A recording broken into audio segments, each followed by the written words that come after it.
الله الرحمن الرحیم. سلامونه مې ومنئ، هیله منم چې جوړ اوسئ، صحتمند اوسئ، د روغتیا او سلامتیا په هیله مو. یو هغه ورور را سره دی چې شخصا د دې کومې خبرې چې ما واورېدې ډېر زیاتې ودردولم، خو د بعضې ټولنیزو مشکلاتو له وجې نه یې شو کولی چې مخکې له تاسو سره یا مخکې تاسې وګورئ یا هویت افشا کوي. دغه ورور په وینا چې په 21 ورځو کې د 18 کیلو وزن د لاسه ورکړی. مشکلات خپل د خولې هم اورو.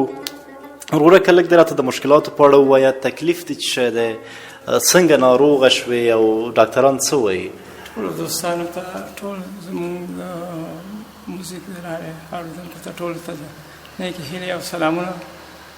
داسې وایه چې خپل هم بس همدغه کسب دی، نور کسب پول او پټی موږ نه لرو او ورزش مې کوم. په دې ورزش کې یو دفعه تږی شوم، ماله اوبه راوړه، اوبه ورسره یو بوتل اوبه، 2 بوتله اوبه، تر هغې پورې مال ولا راته سکریم وخورو، هغه وخورو، بیخي حالات مې خراب شو. نو ورزش هم کوم، ورزش کې زه ډېر تږی شوم، 1 بوتل او 2 بوتله، خو آخر لاړو جوس وڅښه او سکریم وخوره.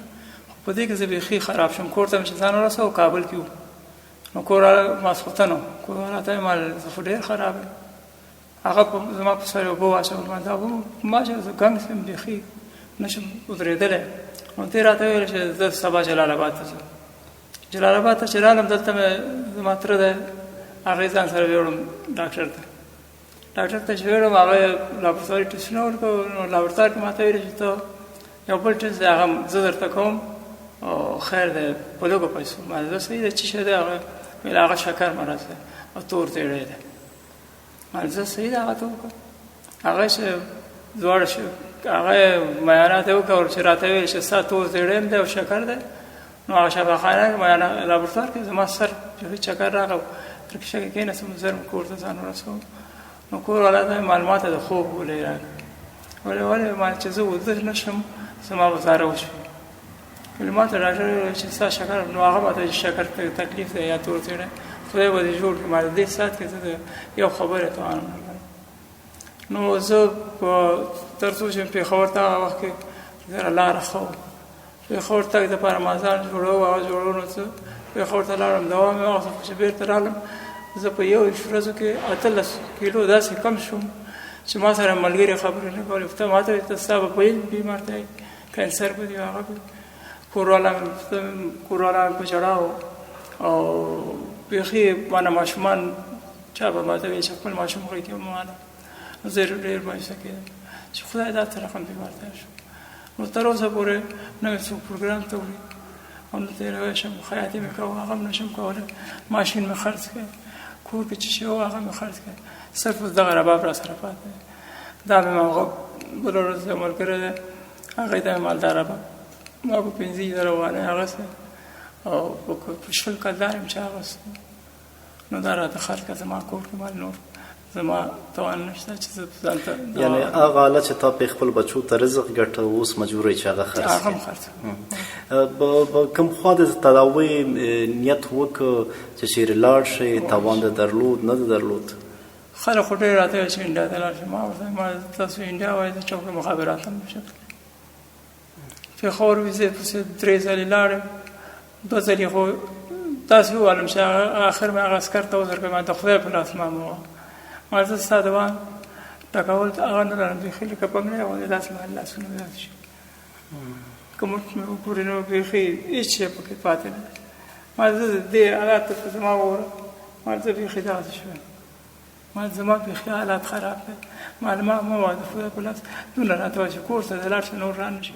په دې کې خو ډېر ملګري په تا دا شک هم کوي چې تا به کومه نشه شروع کړي یا بل یعنې دا خپل یو روغ انسان ته چې دغسې شک پې کېږي او درد دی، دردېږي به ورباندې.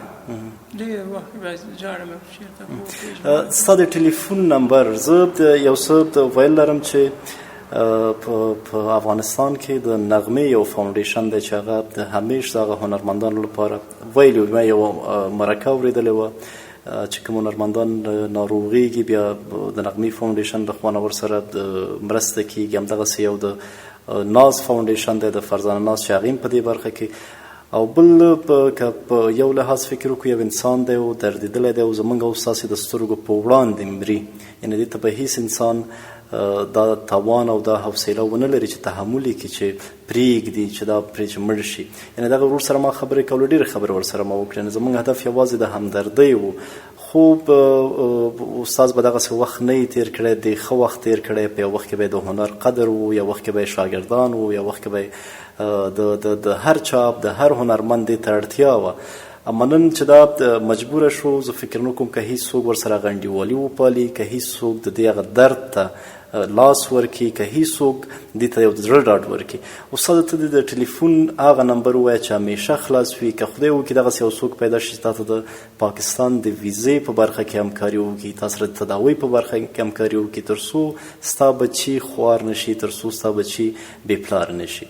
ستاسو د کور ودانې زما ټلیفون نمبر دی 080 40 246. بیا یې تکرار کړه. 080 246. مننه. خدای دې وکړي زموږ هیله به هم دی چې یو څوک دغسې پیدا شي چې لاس درکړي، که په دې خپلو هنرمندانو کې دي، که په عام ولس کې، که هر څوک چې تا ته لاس درکړي تر څو بېرته په خیر خپلو بچو ته روغ او جوړ شي. مننه.